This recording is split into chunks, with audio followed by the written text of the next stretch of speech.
in the spirit of the International Women's Day celebration this year, it would be amazing to hear some real stories of breakthrough women in the innovation space in Africa. And of course, right now, Eneh Mercy joins us for the conversation alongside Bagagga Ethol Natukunda, all the way from Kampala. Eneh Mercy is the founder of the Female Media Network, TEFEM, a platform that is impacting young ladies across Nigeria and Africa, equipping them to take advantage of opportunities in the technology and digital space. Hello, Mercy.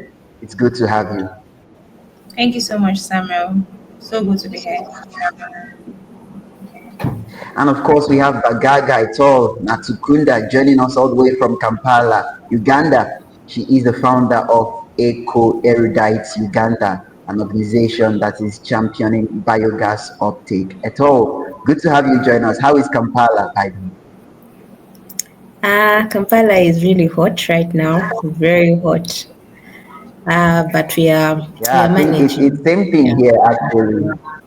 Welcome, good to have you. All right, let's get straight into the conversation right now. Let's get straight into the conversation. We're looking at from idea to impact and your breakthrough story in your field and how you've been able to make it as a woman in tech in Africa. Our product designer and researcher, and you've gone on to build a community nurturing young ladies in tech. I would like to start by asking, how did you get started? How did you get into tech? And what really inspired you to go into the field that you are in and the impact that you are making in the field? What was your inspiration and how did you get started? Messi. Okay, thank you so much, Samuel, for that question. And again, like I said, it's so nice to be here. And okay, my name is Mercy, like you said, I'm a product designer. So what really got the whole idea of Mercy, of me being a product designer, and me also um, starting up TFM, it all boils down to trying to make a living, right? So it all started when I was in school. Going to school was a difficult time for me. So I think the whole thing started when I worked in the orphanage. So after working in the orphanage for 4 years, I understood that life is not all about living for yourself. Life is about living a purpose. Life is about living for people. Life is about service. So when I went into school, I was not financially buoyant, so I needed fund. I had to start doing little jobs here and there. I was working as a receptionist in a hotel and all of that. But I wanted a job that have a future. I don't want to be a receptionist. I end up doing the same thing over and over again for months. I wanted something that I can learn, something that is global. So I went into tech. Started working in a studio as a designer and as a photographer. So it all started from there, and I was the first person to work in the studio, and it was very, very difficult for me to work there. Knowing that ladies are not really strong enough to handle so hard equipment, and I had to prove them wrong. So not just that, that's how it all started. So Tiffany came out from the point of for ladies to be able to empower themselves, for ladies to be able to make living for themselves. Because me being in school, I saw a lot of options to like go into prostitution, options to do anything for money. But I preferred the honest way, and it was a very difficult decision to take at our then. But I want to thank God for giving me the grace. So I wanted to help people. So my last tagline is whatever I pass through in life, people that are coming after me, if you are walking through the path I've walked through, you shouldn't pass through the hard things. You should try to make it easier for the next set of people. Always try to leave the door open for more people to come in. So that's why I started teaching in school. Now over 4,000 ladies have been empowered through this, and you can check it on YouTube and any other application. Thank you. Wow, impressive, amazing story. Now, let me come to you, Ethel. I mean, Eco Erudite Uganda. It's I've seen the level of impact that you've had and the things that you're doing right there in your country. What really drove you to begin championing biogas uptake? Messi just mentioned how it all came from a place of wanting more when she was in school and wanting to be more for herself and also inspire other young ladies to be more. What was your own drive? What drove you into the field of becoming someone that is championing biogas uptake and then the Eco Erudite Uganda? First of all, hi. Thank you for having me. It's an honor to be here.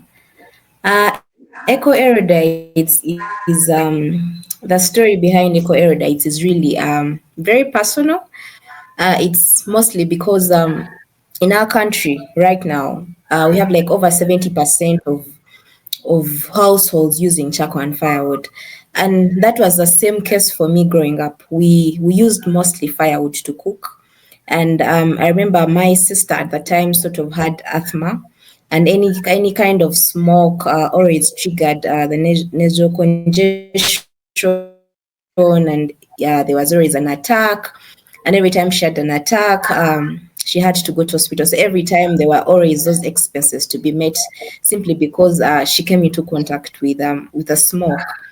So going forward, going through school, I realized that there's another option because electricity wasn't an option yet at that time because we were staying in the village, and the electricity hadn't really as like it was still miles away from reaching us. So I realized that there are still other options that people can explore, that even us as a family we could explore in terms of cooking, clean cooking itself particularly. So if electricity wasn't an option for us at the time, what other option was there? So looking at biogas itself, biogas comes from waste. We can generate biogas out of waste itself. So, and we had so much waste at home. So when I went through school and realized that wait, waste can actually be valuable. We can get cooking biogas out of waste and not go through all these challenges. You know what? I can explore the possibilities of biogas. So that's how it started out really. Biogas as a feasible option for households that are unable to access all these other options, especially electricity. Yeah, that's how the journey starts. And I am grateful to God that there was an opportunity to work around the idea. I remember I started in the UNICEF challenge. There was a UNICEF challenge like I think a year back, no, 2 years back, 2023, that sort of gave platform to the idea because it was just an idea. And as a young person just out of school, there was really no possibility of really starting out on your own. It was capital intense. Had no capital at that time to even just do the bare minimum at the time. Yeah. So I am grateful for that platform.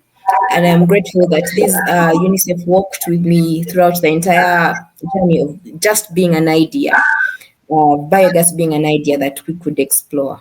Yeah. Yeah, last year you won the Total African Startup Challenge, and that was really a milestone for you. What was the feeling like winning that Total Africa Startup of the Year? First of all, it was yay!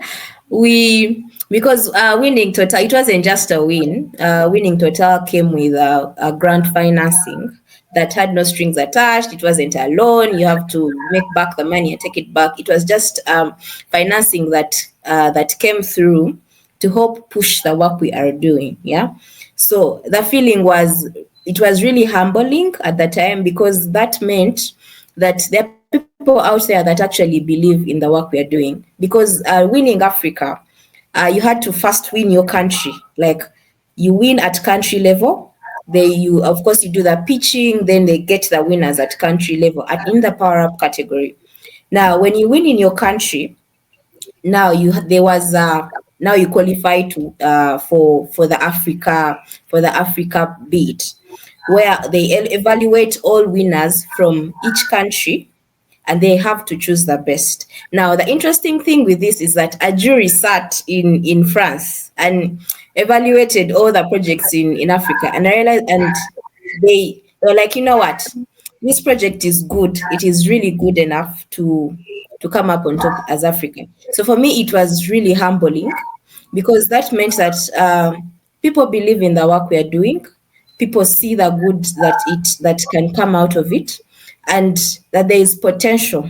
Yeah, there is potential, especially in making a difference in the lives of people out there, especially families. Yeah. Potential, yeah, potentially making the impact in the lives of people out there. But it seemed like it's been a roller coaster ride for you. But I'll come to you now, Messi. I mean, we all understand the peculiarity of the situation that we are in Africa when you have an idea, because we're talking about idea to impact. When you have an idea, it's actually a journey from birth idea and then making impact. So I'd like to ask, what have been some of the challenges? What are some of the challenges that you experienced on your journey to starting becoming a product designer and then starting the whole TEFEM network, holding the conferences, training girls, ladies all around Nigeria and Africa? What are some of the challenges that you've experienced on your journey? Sorry, I'm muted. First of all, I want to say kudos, Amanda. That was an awesome story. Yeah, kudos to you. Nice to meet you. So the challenges I faced, wow, they were much. They were really much because that was 6 years ago. TFM started 2018, and I started my tech career 2019. I was a photographer fully. Then 2 years later, I went fully into design. TFM started 2018. I think we are 6 years or 7 years now. What happened is we had issue with financing. All I knew was I had an idea. I have a burden. I want ladies to be empowered. I want ladies to have money. I want ladies to understand themselves. Because TFM is not all about, people say that you're training feminists. I say, no, we're not training feminists. We're training ladies that understand themselves. Ladies that know themselves, can afford for themselves and for their communities. A whole lady, right? We're very emotional beings. So we need to be like culture. So TFM started 2018, and one of the issue we had was financing. It was a vision. TFM is a social enterprise, not like an NGO. It's not a paid organization. It's not an organization that you say, okay, they're paying school fees or you have investors. Some people have called me, can't you really start this as a business so that people can invest into it? I said, personally, I'm a product designer. I have plans to open other businesses, but TFM is not a business. TFM is for impact.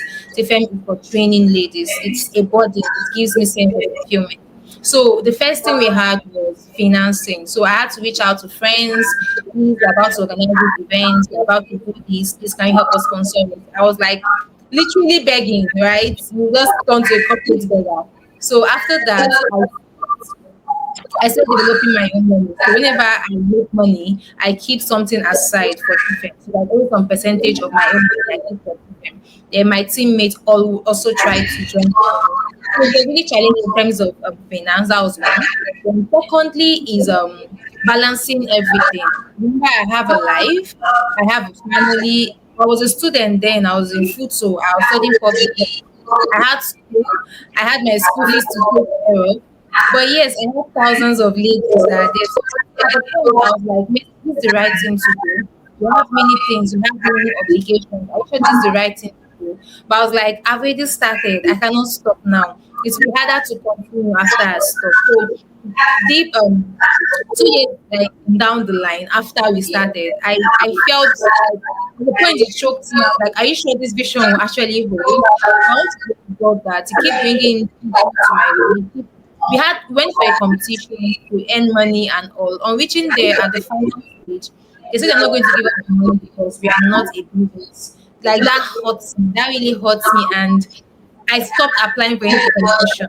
What I'm trying to say is I had challenge in finance, but so far we've done so much. We've gotten funding once in a while. We've partnered with is it Bumble? Bumble partnered with us before they went out, and Binance and all of that. So we've had little brands, company partner with us to make this work. But the main issue we had was funding and balancing my life because that is a whole lot. But yeah, we're doing this. Thank you for asking. Wow. And I would like to say it's actually a big thing when you are making giant strides, especially as a woman. You are out there from the against the backdrop of the African culture and the Nigerian culture. As a woman, you're not meant to take traditionally. Most women are not really seen as people that should take giant steps, make bold moves. So, did you at any time feel like you are doing too much, like you're too ambitious? Did you ever get that kind of feeling or perception? Personally, I felt in a way actually yes, especially when people were kind of reaching out like go calm down, like kind of you be man, na woman you be that kind of thing. So Yeah. I got some comment from people, won't you calm down? Maybe only you did this Nigeria. Like, there's a lot of people that were just saying some funny things. And it got to a point that I became sick. Like, I became so lean. I became so lean. And people were now even accusing me that, are you sure you're not even sick? Like, there's just a lot of things that came in the way. But me personally, I just knew that whenever I said something hurtful to me, I step on it and bounce to the next level. So whenever they keep saying, you know, go calm down, I put in three efforts. When they say, they tire, I'll do double. So I even like when they challenge me because it gives me more aptitude to do more, right? More energy. So yeah, it came, but it helped me do more. So it was a case of you taking the stones that were hurled at you and then turning them into stepping stones. Wow, impressive, impressive. Ethel, I would like to come to you. I mean, Messi is a Nigerian and we understand our Nigerian situation, but how has it been like for you there in Uganda? What is the peculiarity of the Ugandan situation? What are the challenges that you experience right there in Uganda on your journey to impact? Uh, it has been challenging. Yeah, it has been very challenging because, like I mentioned at the very start, what we are doing is capital intense. Like on your own, if I stepped up as me as Ethel and I was like, you know what, I need to finance this business myself, I don't think I would be anywhere. Yeah. So all kinds of financing, all kinds of support had to and still have to be external.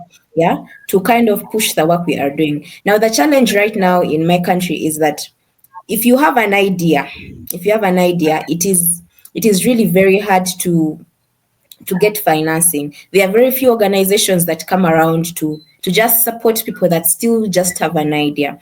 So most organizations, you'll see any application, they will ask you for certificate of registration, 3 years of operation, and then they're asking for all tax certificates. But it's still an idea. It's still a baby, literally, and you do not have all these qualifications that they are really asking for. So that is one of the biggest challenges. Now, when we started in 2023, like I mentioned, UNICEF gave the first seed funding for this idea, and it was $1,000 to just launch the idea. So when we started and did the first setup of the biogas system itself, and the $1,000 were done, and for a while we were sort of stuck because there wasn't really much we could do going forward. Yeah. So at that point, everything seemed so like there was no hope, there was nothing. But this is something that you feel like you have a burden to do. Like if it's something that you feel you should do.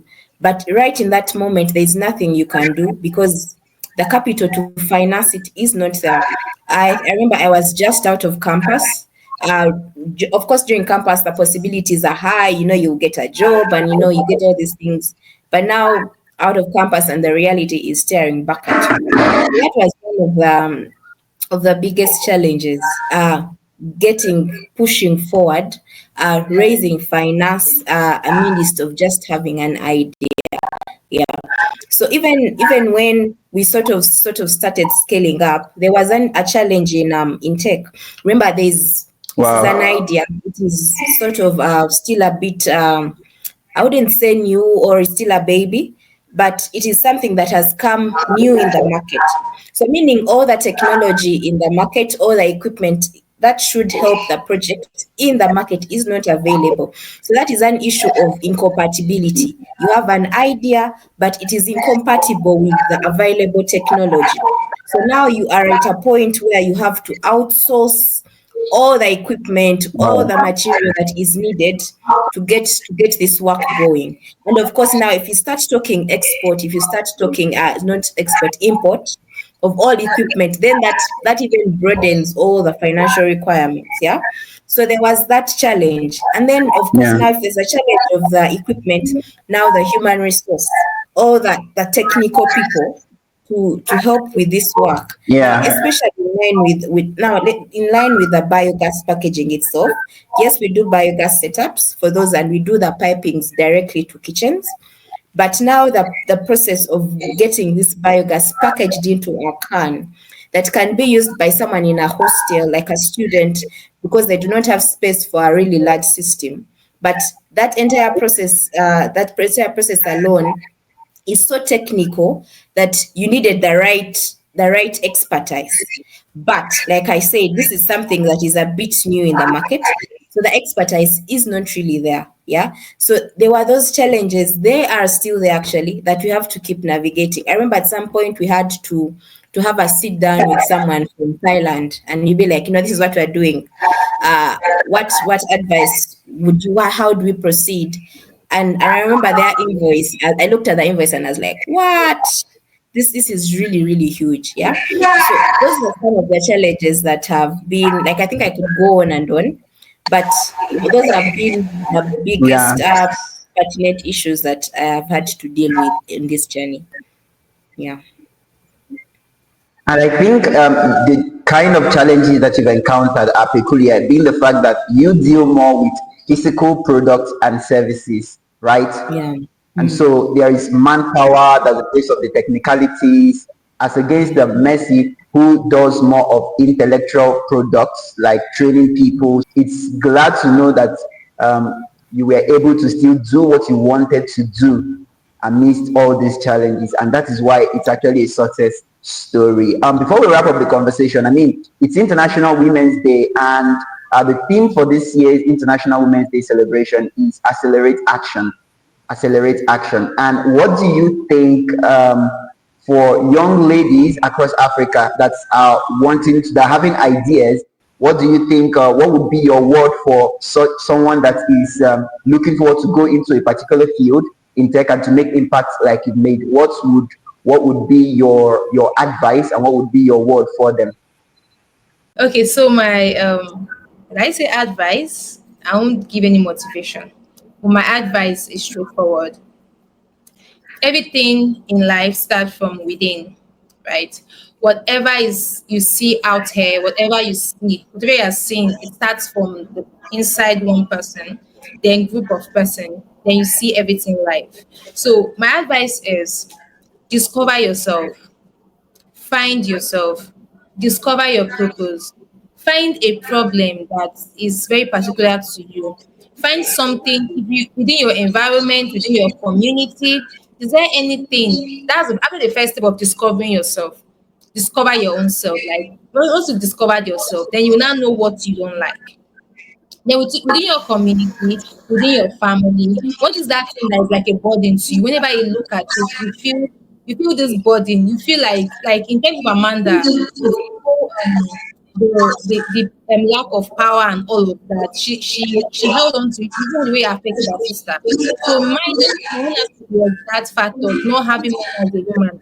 And where I came from, there are lots of prostitutes and a lot of people that sell their body for money. So my own burden is that part of women having money. Women stop being like slaves. Women being to understand themselves. So I held on to that and found ways where I can accelerate help. So the first step is understand yourself, understand the body you want to carry. You can't go through this life without carrying a burden. You must choose the burden you want to carry. You must know which of the burden because you can't be empty. Maybe I see a glass that is empty. When the glass is empty, everything comes inside of it. So know the kind of you want to fill in that glass. No matter how empty, the dust come inside, dirt come inside. So you can't just be empty. To understand what burden you want to carry, what kind of person you want to help, what assistance you want to give to the country, to where you are. Let there be an impact somehow. For like when you are leaving this world, when you die, what is that one thing they remember you for? The way you know that thing, fight for it. It might not give you it might not see the reward immediately, it might not give you millions and all, but stand for that thing. There's something called fulfillment. And once you get that fulfillment, it's far larger than money. So just find yourself, find your purpose, find the body you want to carry, and keep reinventing yourself. Keep reinventing yourself. The me I am now, 6 years ago, I was not the same person. I am more. For me to do more things, I have to become more. So keep becoming more so that you can do greater actions. So that's my own advice. Thank you. Wow, amazing, amazing. Ethel, what will be your words in the minutes? What will be your accelerate action International Women's Day 2025 call out for young ladies? I know many people are looking up to you in Uganda. I want to be like Ethel, the amazing things she's doing. So, what would be your word to such amazing ladies looking up to you? First of all, I believe I believe in a higher power, a power bigger than us. Yeah. So I believe in God. I believe in Jesus, and I believe everyone has a power they ascribe to, they subscribe to as individuals. Yeah.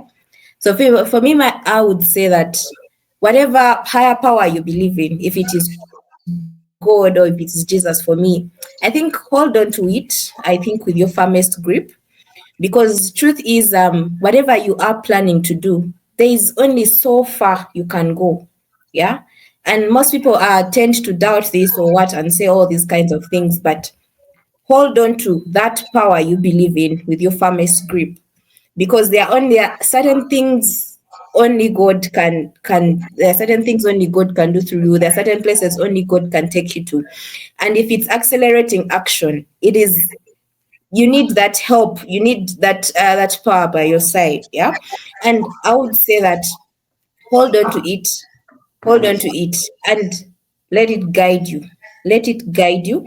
And whatever you are planning to do and whatever you are pushing for, start. I think just start wherever you are. Start. There's sometimes there can be very many excuses that you be like, I don't have this, I do not have that, which sometimes is actually the reality. But there is that something you can do to get to where you want to get to. Yeah. So for me, I would Wow. say two things. Hold on to that power you subscribe to. Yeah, hold on to it with your firmest grip and start. Keep going, start. Yeah. Wow, start. I think this is the third time in recent I've heard this gospel of start. Like anywhere I tune in, I keep hearing that start, start, start. And I think that's actually something big. I was having a conversation, and someone mentioned something like there's something about the art of starting, being able to start when at any point in time, no matter regardless of what you have in your hands or what is going against you. And I think that's actually a big conversation. Thank you so much. Before we wrap it up now, Messi, what are we looking forward from your end 2025 going and beyond? What are we expecting from TFEM, and what are the projects coming up in Okay, I don't have so much to say right now, but this year it's gonna be not like the regular year. We said something to FEM African Fellowship for 1,005, 1,500 people, and 1,000 people got very serious with it, and they'll be finishing this month. So we don't just want they'll be trained for like 6 months. So we don't just want a scenario where we just train them and we drop them in the marketplace. So this year is mentorship. So all the ladies we've been training, all the ladies we've been mentoring, after this year of them finishing their 6 months period of training, we'll be connecting them to internship persons that will be mentoring them, holding their hands, doing them soft skills, making sure they are very, very job ready and start sending them to companies. So we'll be starting TFM African Fellowship 2026 for next year. The registration will be starting this year, but it's going to be starting next year. So we're taking us like 2 years to finish one set of person, one cohort. So we're not rushing it because we want to hold their hands. Like I'm so proud of all they are doing. I'm so proud of the way they are speaking already and find a way to have handouts. And luckily for us, some person will be getting laptop this year. We have at least two laptops that I'm sure of that will be sending across to people for free to be able to start their tech skill. So there's a lot coming. And me personally, I'll be launching my course in design. So that's my things. I love to teach. So I've been recording that. Like she said, start. I started since last year. So I've been recording it. And yeah, so we'll be sending it out to the market very soon. And Wendy is very ready. So there's a lot. Just keep expecting. Wow, wow. I think I'm not a woman, but I've gotten so much inspiration from this conversation today. And I think I'm noting down the things I need to start. Amazing, amazing. And I must say, Messi, big ups to you and your team and the people that are working with you to execute this vision. And just like you said, it's a way of mentorship, where you're going to focus on mentoring these ladies and making sure that they are grounded, not just teaching them and letting them go, but making sure that they are grounded in the path. And I do wish you the best. And just like Ethel said, I pray God will help the vision and also make everything successful. Thank you so much, Messi. Thank you. I was saying thank you. Yeah, it all. So, what would be the parting shots for me? What are we expecting? Are you going to build? Now that I see the things you're doing, what are we expecting from you? Are you building a new spaceship or something? That's interesting. Of course, this year we are looking to have particularly our biogas in cylinders rolled out to the market, like a massive rollout, and hopefully we might reach Nigeria. Just pray for us that we get to you. But also, what we are doing, it is very essential that people get to know the necessity and the beauty about biogas. So one of our key activities and key areas of focus is spreading this gospel, because like I said, charcoal and firewood has been around for a very long time. It is what people know, it is what people believe in. So now we are bringing rolling out the gospel of biogas, how it can be feasible, how good it is, how cost effective it is.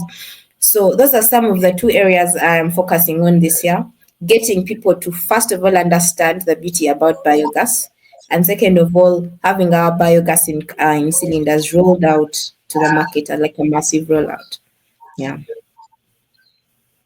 All right. I mean, I do wish you the best, and hopefully, sometime we'll be in Uganda. Maybe I and Messi will come to support you in one of your launches and all of that as you continue to make giant strides. Thank you so much, guys, for being on this conversation. It's totally insightful, and I want to say from all of us here at Spectrum TV, I'm wishing you happy International Women's Day celebration 2025. Thank you so much for being on the conversation. It's all a Thank message. you. Thank you for Thank you for having me. having